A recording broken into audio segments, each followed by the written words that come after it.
السلام علیکم. څنګه کولای شو په ایکسل کې عمودي ډیټا را سره وي هغه داسې په پوکي ډول واچو. د دې لپاره درې طریقې کارولای شو. یو دا ډیټا سلیکټولای شو او دینه کاپی استای شو او بیا دلته کلیک کوو رائټ کلیک یا کنټرول الټ وی پیسټ سپیشل تر راځو او دا ترانسپوز و اند نو کې یو طریقه هم دا ده.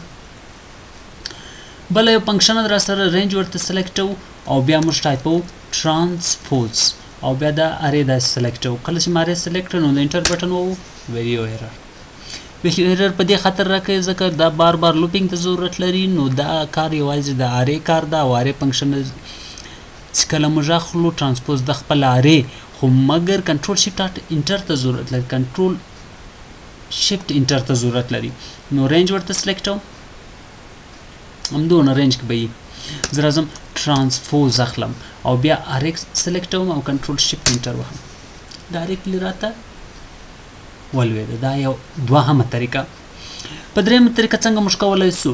یو طریقه دا چې د دې سیل ادرس معلوم ده کنه دا A2 ده A3 ده A4 A5 زه دلته لیکم جاوید 2 او دا ډرګ کوم صحیح شو.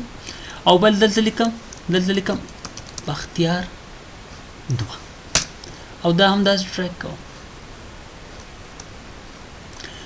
اوس دا باید لینک پیدا کړي له دې سره. نو زه څه ورکوم کنټرول اچ ریپلیس اوپن کوم او زه ورته وایم جاوید سے هر چیرته دا هغه را سره بدل که په مساوي او ا نمبر به همدا پاتې شي ریپلیس آل ډایرکټلی. او که چیرته بختیاری را سره زه ورته بختیار هغه هم راته بدل که په مساوي بی باندې ریپلیس آل کلوز. سمپل طریقې د ډیټا ترانسپوز کولو لپاره